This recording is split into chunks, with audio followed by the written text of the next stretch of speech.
Alhamdulillahi Rabbil Alamin hamdan katsiran tayyiban mubarakan fih kama yuhibbu rabbuna wa yarda. Asyhadu an la ilaha illallah wahdahu la syarika lah iqraran bihi wa tauhida, wa asyhadu anna Muhammadan abduhu wa rasuluh sallallahu alaihi wa ala alihi wa sahbihi wa sallama tasliman katsira. Amma ba'd. Kaum muslimin dan muslimat jamaah maghrib rahimani wa rahimakumullah. Alhamdulillah, pada malam hari ini kembali kita melanjutkan kajian kita membahas tentang akidah Islam yang kita baca dari kitab Al-Qaulul Mufid fi Adillati At-Tauhid karya Syekh Muhammad bin Abdul Wahhab Al-Wasadi Al-Yamani rahimahullahu ta'ala. Kata hafizahullah atau rahimahullahu ta'ala, kata beliau, tahrimu ityanil kuhani wal arrafin, haramnya mendatangi dukun dan orang pintar, haramnya mendatangi dukun dan orang pintar, paranormal, ya begitulah namanya ya. Sini beliau bawakan beberapa hadis ya. Pembahasan sebelumnya telah dibahas tentang sihir ya, ilmu sihir, perdukunan. Dia bukanlah sesuatu yang sekedar haram, tapi pembatal keislaman. Maksudnya sihir dan ilmu sihir, perdukunan, maka ini adalah pembatal keislaman. Tapi yang kita bahas pada malam hari ini adalah mendatangi dukun. Jadi mendatangi dukun atau orang pintar atau paranormal ya, atau orang yang mengaku tahu perkara gaib, ada barang hilang ya, ingin melihat nasib ya, datang dulu ke orang pintar, tolong lihatkan bagaimana saya pergi merantau ini, nasibku gimana, coba lihatkan dulu ya, bagaimana dengan calonku ini, bagus atau tidak, coba lihatkan ya, bagaimana dengan hari ini, bagus apa tidak, coba lihatkan ya. Orang pintar, dukun, paranormal, bagaimana hukum mendatangi mereka? Hadits yang pertama, an Aisyah radhiyallahu anha qalat, dari Aisyah radhiyallahu anha beliau berkata, sa'ala unasun Rasulullah sallallahu alaihi wasallam anil kuhan, orang-orang bertanya kepada Rasulullah sallallahu alaihi wasallam tentang dukun ya, tentang dukun, orang pintar. Faqala lahum Rasulullah sallallahu alaihi wasallam, maka Rasulullah sallallahu alaihi wasallam berkata kepada mereka, innahum laisu bisyai, sesungguhnya mereka itu enggak ada apa-apanya. Kata Nabi ini ya, sesungguhnya mereka itu enggak ada apa-apanya ya. Faqalu ya Rasulullah, mereka mengatakan, ya Rasulullah, innahum yuhaddithuna ahyanan bisyai fayakuna haqqan. Wahai Rasulullah, sesungguhnya mereka menceritakan akan sesuatu yang akan terjadi ya, belum lagi terjadi mereka sudah ramal, mereka sudah ceritakan.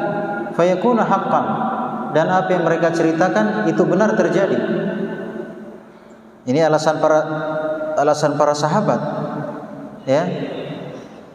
Jadi mereka itu menceritakan sesuatu ternyata betul.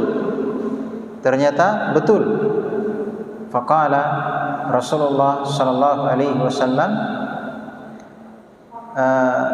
maka Rasulullah sallallahu alaihi wasallam menjawab, tilkal kalimatu minal haqqi yakhtafuha al-jinniyu fa yuqarqiruha fi udhuni waliyihi kakarkarati ad-dajajah fa yukhlituna fiha akthara min mi'ati kadhbatin. Kata Rasulullah SAW, jadi kalau itu betul yang dia bilang, kata Nabi, itu adalah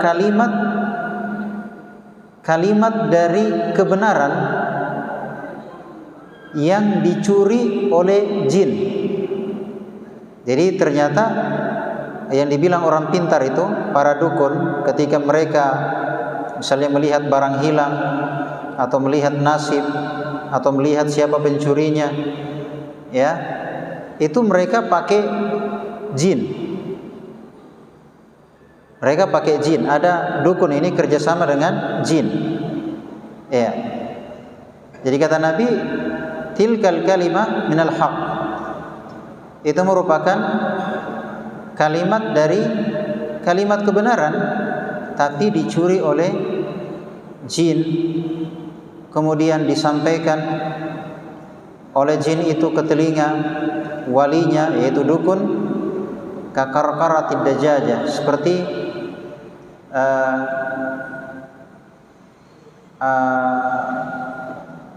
ayam betina yang berkotek, ya, ayam betina yang berkotek, maksudnya satu kalimat, ya, fayukhlituna fiha aktsara min mi'ati kadzbah. Kemudian mereka mencampurkan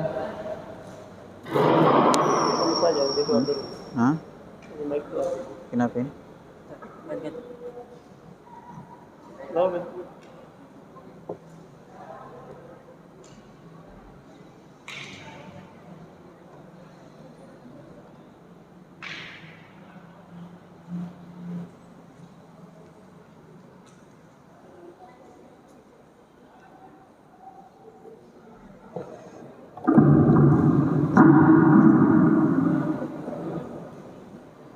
Baik, kita lanjut.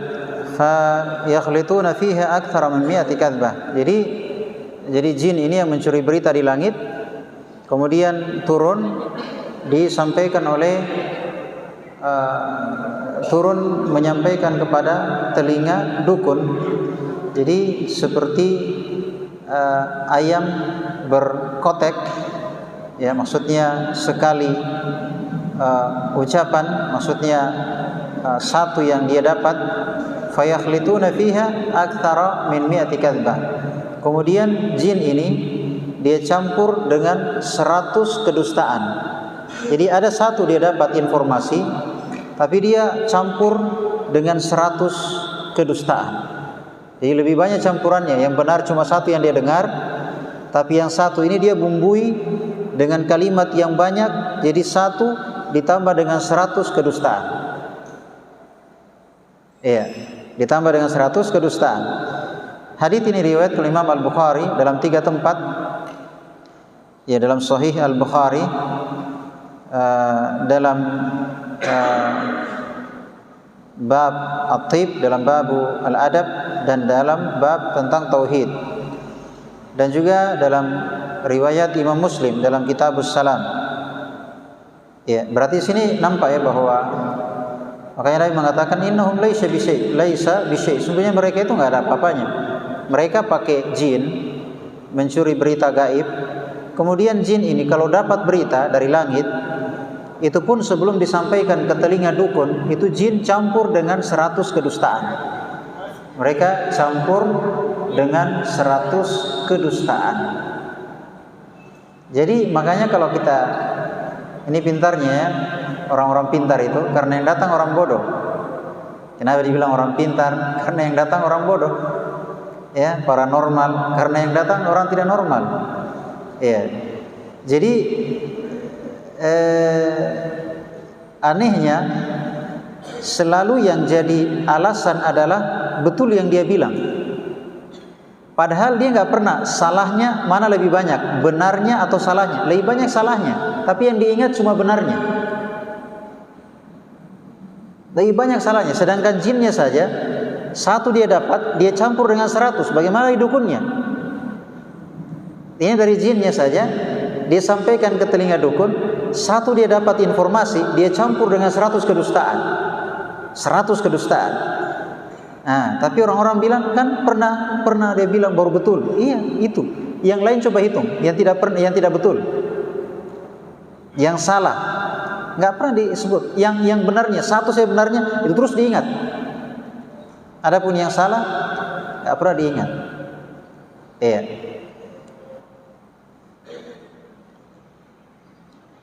Kemudian hadits yang lain, jadi banyak hadits ya, cara kerja dukun sama jin. Bagaimana proses, kenapa dukun itu kadang benar apa yang dia bilang.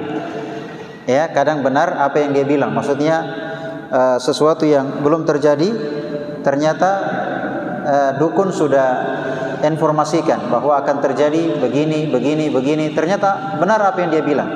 Maka di sini Nabi sallallahu alaihi wasallam menjelaskan cara kerja dukun.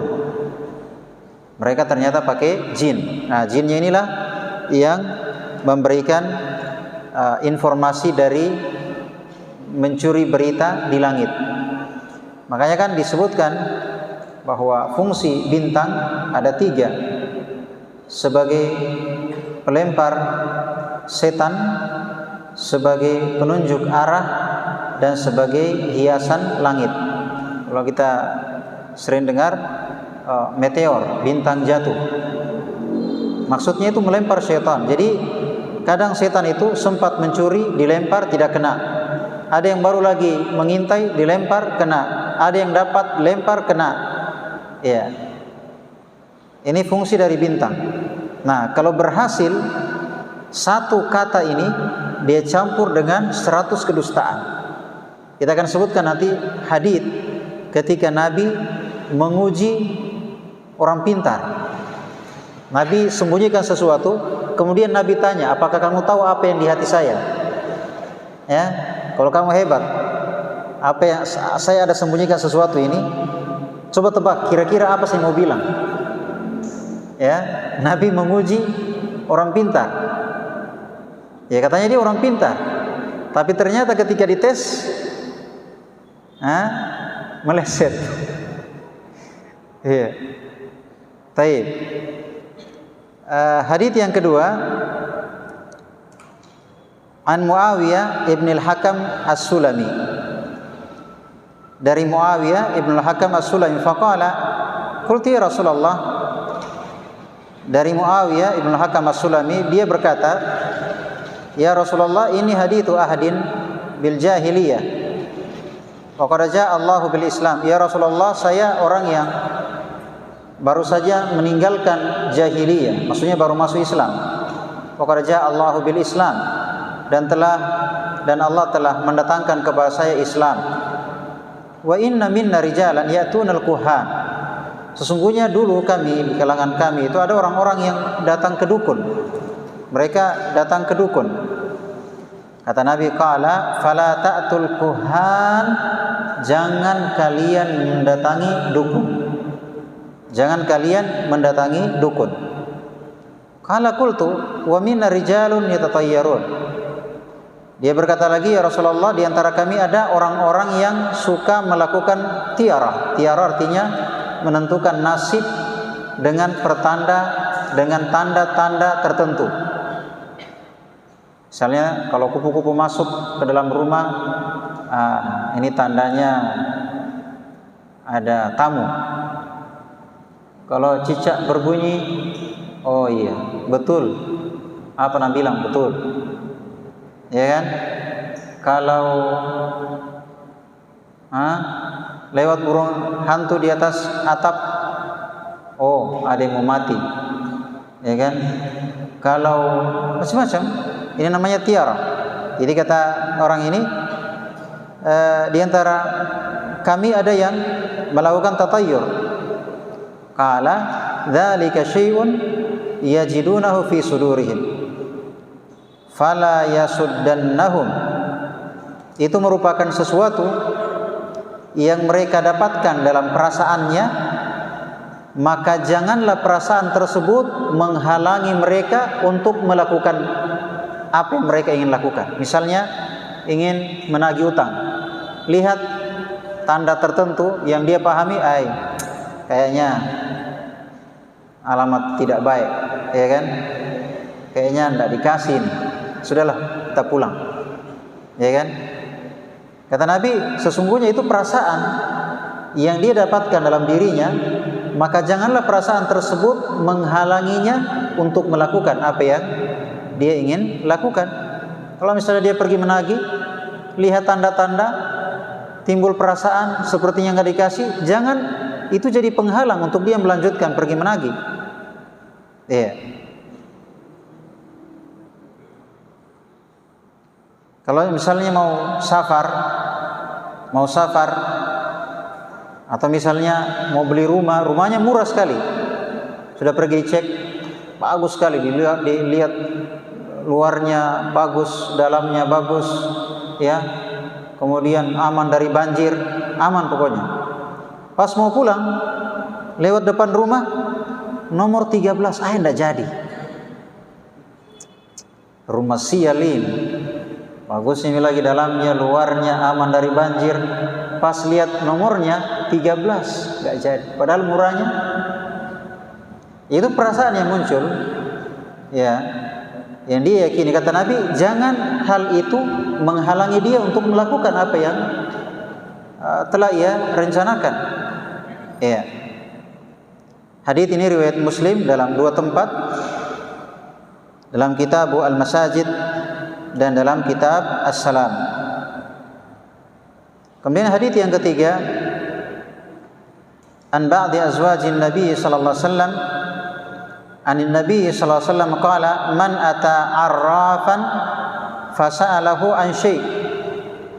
Dari sebahagian istri Nabi sallallahu alaihi wasallam, dari Nabi sallallahu alaihi wasallam, beliau bersabda, man ata arrafan, siapa yang mendatangi dukun, orang pintar, ya, paranormal, fasa'alahu an syai', kemudian tanya, ini tabe ini ada motor tuh hilang ini, harusnya kan ke kantor polisi kan, ini tanya ke dukun, ini motor hilang ini, coba sini Rom,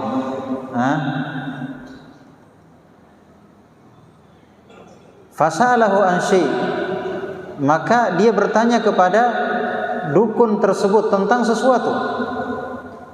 Lam tuqbal lahu salatun arba'ina lailah, maka orang tersebut, maksudnya yang bertanya ini, tidak diterima solatnya selama 40 malam.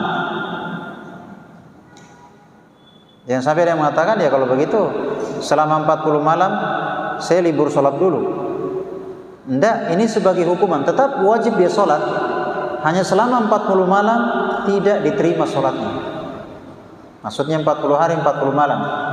Ini gara-gara datang terus tanya saja, belum dia benarkan, baru tanya saja, datang terus tanya, sudah enggak diterima solatnya selama 40 hari 40 malam. Jadi keras hukumannya, keras. Ini baru datang terus tanya, apalagi percaya. Ada lagi haditsnya.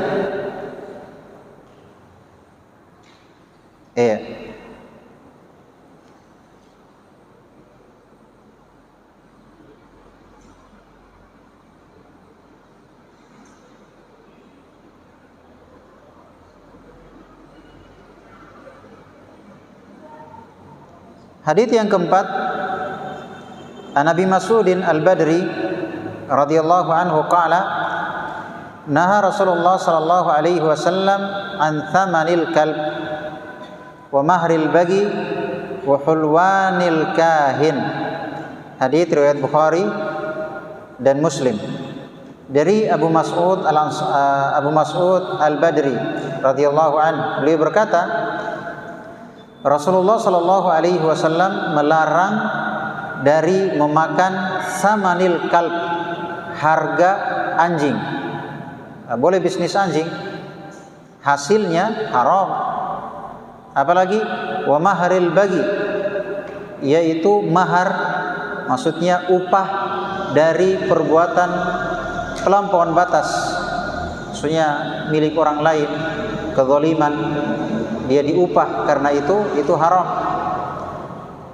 Asyahid adalah wa hulwanil kahin. Hulwanil kahin maksudnya upah dari perdukunan, haram.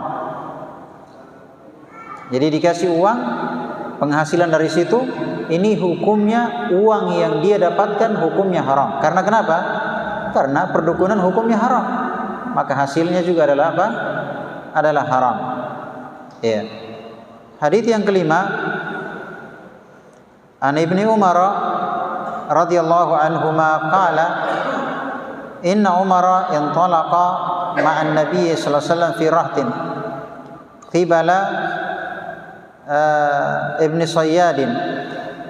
Dari Abdullah bin Umar radhiyallahu anhuma qala, beliau berkata, sesungguhnya Umar ibn al-Khattab, jadi dari anaknya ke bapaknya. Jadi Ibnu Umar ke bapaknya Umar bin al-Khattab, kata anaknya, sesungguhnya Umar berangkat bersama Nabi sallallahu alaihi wasallam fi rahat, dan sekelompok dari manusia, maksudnya Umar, Nabi dan beberapa orang berangkat qibala Ibnu Sayyad, menuju kepada Ibnu Sayyad. Ibnu Sayyad ini dia istilahnya orang pintar, pandai sekali meramal. Pokoknya isi hati orang dia sebut memang, kamu gini ya. Orang pintar di masa Nabi. Ya, tapi tidak mau beriman dengan Nabi. Ya.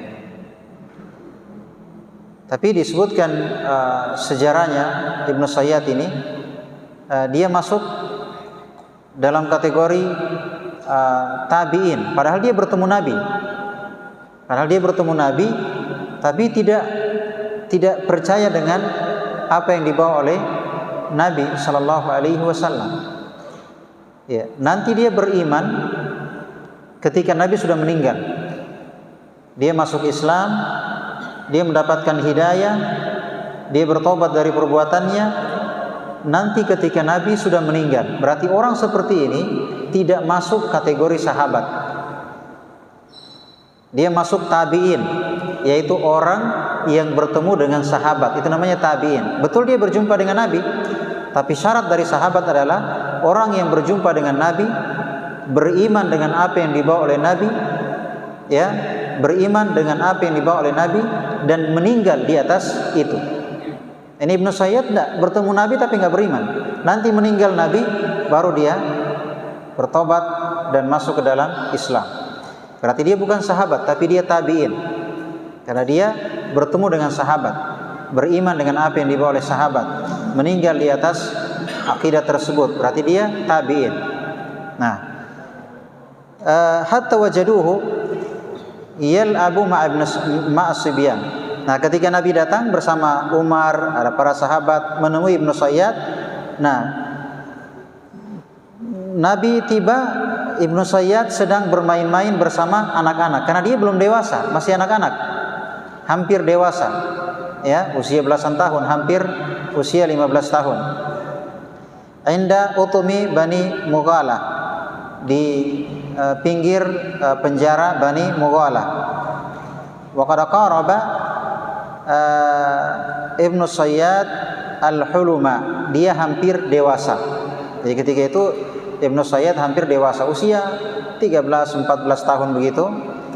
Ya, falam yashur. Jadi Ibnu Sayyad ini ketika didatangi sama Nabi, ada Umar, ada beberapa sahabat, dia tidak sangka bahwa ada yang datang.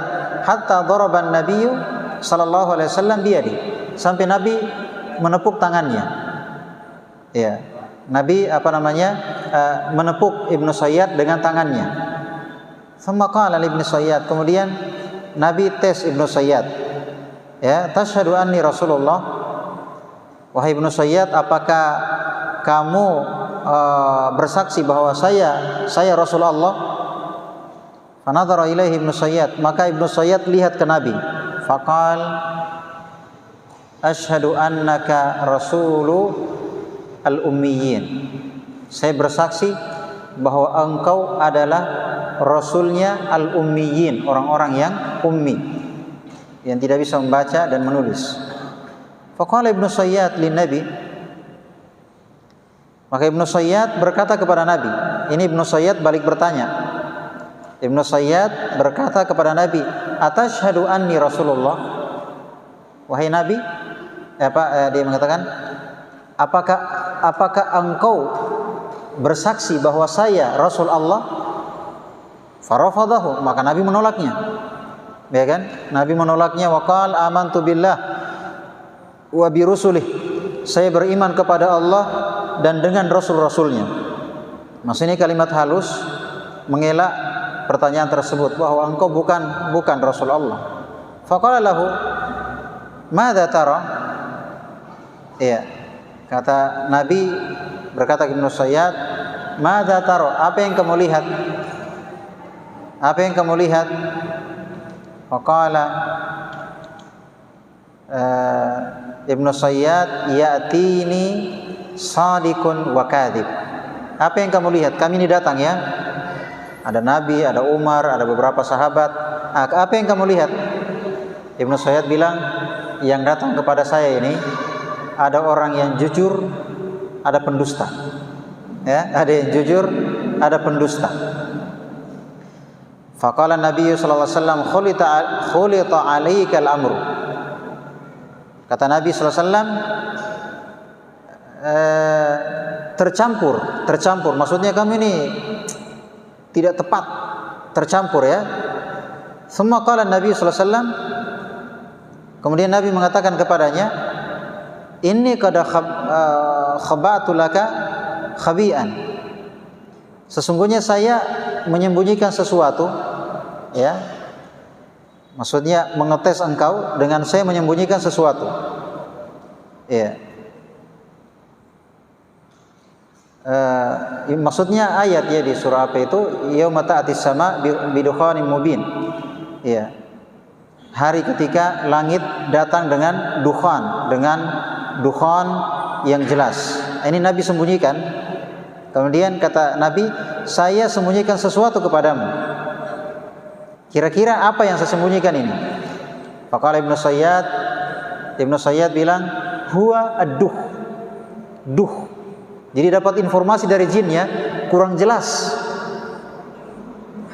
Ya. Kelengkapan ayatnya, yauma ta'tis sama bidukhanim mubin. Dapat informasi dia dukhan. Itu yang dia bisa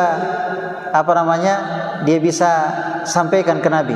Dia bilang, saya menyembunyikan sesuatu. Coba tebak apa yang saya sembunyikan. Itu ayat tadi. Yauma ta'tis sama bidukhanin mubin. Kata Ibnu Sayyad, ad-duh.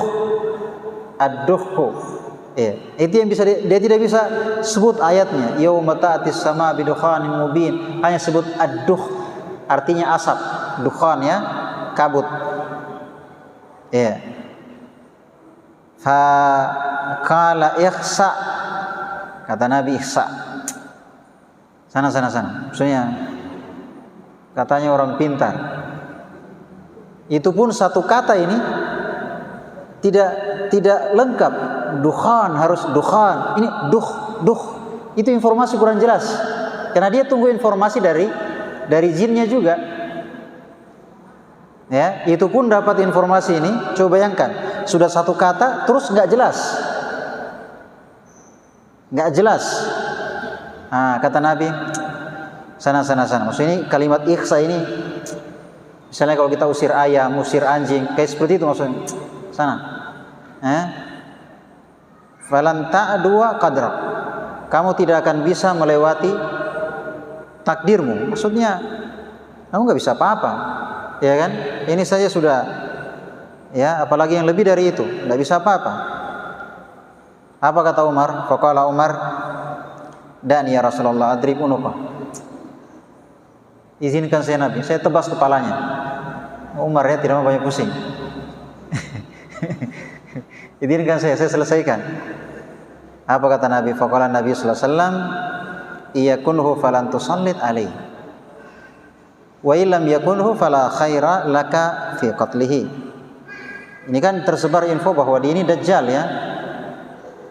Kata Nabi, kalau betul dia dajjal, kamu tidak akan, bukan kami yang bunuh, tapi Nabi Isa alaihissalam. Tapi kalau misalnya dia bukan dajjal, dia pendusta kaleng-kaleng, ya, fala khaira laka fi qatlihi, tidak ada kebaikan membunuhnya, karena dia anak kecil tapi terkenal. Dia belum dewasa, hampir dewasa, tapi dia terkenal orang pintar, banyak didatangi oleh orang. Nah, makanya Nabi datang tes, ya, ternyata nggak ada apa-apanya.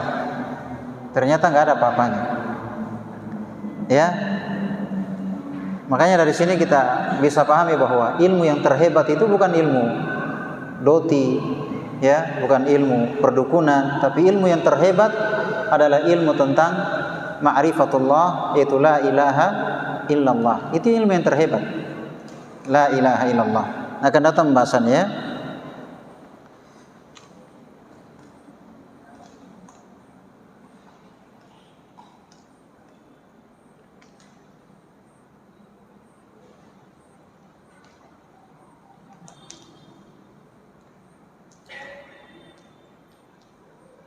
Kemudian hadis yang ketujuh, Masya Allah, ya, ini khusus tentang dukun dan mendatangi dukun. Bagaimana hakikat dukun itu? Dia itu sebenarnya siapa? Ini hadis yang bongkar, ya, hakikat perdukunan. Itu kenapa dia bisa berita begini, bilang begini? Itu siapa, dari siapa itu? Ternyata cara kerjanya demikian, ya. Dari jin, itu pun jinnya pendusta. Karena satu dia dapat, itu pun kalau dapat satu dicampur dengan 100 kedustaan. Ada informasi satu dicampur dengan 100 kedustaan. Ketika Nabi mengetes, dia hanya bilang duh, ya, tidak bisa dia bawakan ayat yauma ta'atis sama bidukhanim mubin, duh. Umar sudah, ini orang mau diselesaikan ini, ya kan? Ya, maksudnya yang dirahasiakan Nabi hanya bilang duh, itu saya tidak bisa sebut, karena itu yang didengar dari jinnya. Hadis yang ketujuh, an Abi Hurairah radhiyallahu anhu qala Rasulullah sallallahu alaihi wasallam, man ata arrafan au kahinan, siapa yang mendatangi orang pintar atau dukun, fasaddaqahu bima yaqul. Kalau tadi mendatangi terus tanya, tidak diterima sholatnya selama 40 hari 40 malam. Kalau ini datang terus tanya terus percaya, beda, ya. Kalau datang saja terus tanya, dengan datang terus tanya dan percaya, apa dia bilang? Kata Nabi sallallahu alaihi wasallam, man ata arrafan aw kahinan fasaddaqahu bima yaqul. Siapa yang mendatangi dukun atau orang pintar, kemudian dia percaya dengan apa yang dibilang oleh dukun itu, faqad kafara bima unzila ala Muhammad, maka dia telah kafir dengan apa yang diturunkan kepada Nabi Muhammad sallallahu alaihi wasallam. Itu Islam. Iya. Karena dia membenarkan perdukunan. Dia membenarkan bahwa ada yang mengetahui perkara gaib selain Allah. Kan kita percaya bahwa tidak ada yang mengetahui perkara gaib kecuali Allah. Nah, dukun ini dia ingin selevel dengan Allah. Allah tahu, dia juga tahu. Allah tahu, dia juga tahu. Ternyata setelah dites sama Nabi, apa sih? Ya kan? Gitu yang dibilang hebat. Iya. Taib.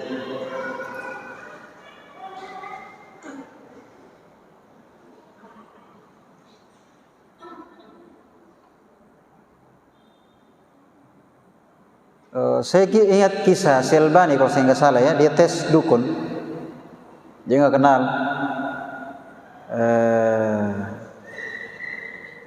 Saya lupa apakah Syekh Albani tanya siapa nama saya. Kalau kamu hebat, siapa nama saya?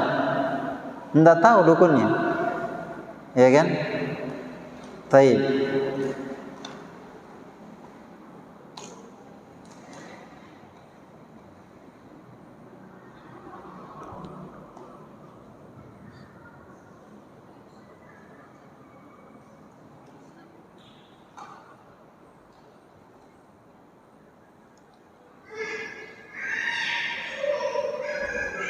Kemudian jelaskan di sini tentang al-kahin wal arraf. Kahin huwa alladhi yukhbir an-nasa an asya'a ghaibatin lam taqa' ba'du.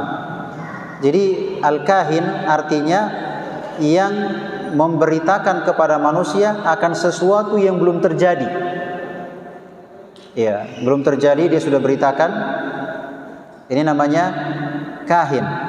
Kalau Indonesianya dukun, ya, dukun. Kalau al-arraf yaitu alladhi yu'arrif an-nasa bimawdi'i ad-dhala aw as-sariqah wa ghairihima, yaitu orang yang memberitahu kepada manusia tentang tempat barang hilang atau pencurinya, ya. Ini dia namanya al-arraf. Tapi kesimpulannya ini pasti kerjasama dengan jin. Dan jin itu tidak akan mungkin membantu kalau gratis. Tidak ada jin bantu gratis. Pasti ada syaratnya. Minimal bayau. Semakin banyak ya semakin bagus bantuannya. Makanya orang bilang kurang sajennya, kurang berpengaruh karena kurang. Ya, jadi jin itu enggak baru dia mintanya, dia enggak setengah-setengah dia minta. Dia mintanya adalah syirik. Syirik, tahu syirik? Syirik pembatal keislaman. Ya, dia mau kafir, dia mau ingin kita kafir. Jadi dia enggak setengah-setengah. Dia enggak minta kamu tinggalkan sholat kamu. Dia enggak setengah-setengah. Syirik yang dia minta. Makanya rata-rata yang berurusan dengan jin pasti perbuatannya atau syaratnya adalah pembatal keislaman. Sembelihankah, sesajiankah, macam-macam lah, nazar lah, ini semuanya ibadah yang diserahkan kepada jin, itu pembatal keislaman. Iya. Minimal klakson, tabe, jangan ganggu saya, iya kan? Ini klaksonnya dia serahkan atau dia peruntukan untuk jin, ya kan? Sebagai bentuk pendekatan kepadanya, jangan ganggu saya. Kalau dalam Islam kan kita baca zikir pagi sore, kita baca zikir sebelum tidur, kita baca doa ketika keluar rumah. Ini kan kita minta penjagaan kepada Allah, bukan minta penjagaan kepada jin. Iya. Jadi sama saja ya, mau arraf, mau kahin, semuanya berurusan dengan jin. Taib. Jadi kesimpulannya dari apa yang telah kita bahas dari beberapa hadis bahwa hukum mendatangi dukun adalah haram. Bertanya ya tanpa percaya membatalkan atau tidak diterima salatnya 40 hari 40 malam. Bertanya lantas percaya, maka ini kekufuran.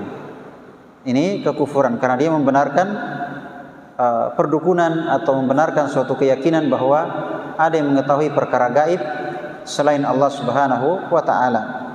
Padahal kita harus yakin bahwa perkara gaib itu hanya milik Allah.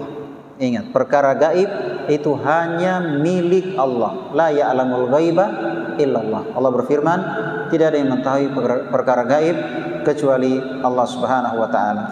Insyaallah pembahasan berikutnya adalah tahrimu ta'liqil huruzi wat tamaim wat tiwala. Haramnya menggantungkan jimat-jimat. Jimat-jimat digantungkan di mobil, kalung, di atas kelambu, di atap, ya, loteng, ya, dan semisal itu. Ya, insyaallah taala dibahas pada pertemuan berikutnya. Semoga apa yang kita dengarkan bermanfaat bagi kita semua. Mohon maaf atas segala kekurangan. Subhanakallahumma wa bihamdik, asyhadu an la ilaha illa anta, astaghfiruka wa atubu ilaik. Wa akhiru da'wana alhamdulillahi rabbil alamin. Assalamualaikum warahmatullahi wabarakatuh.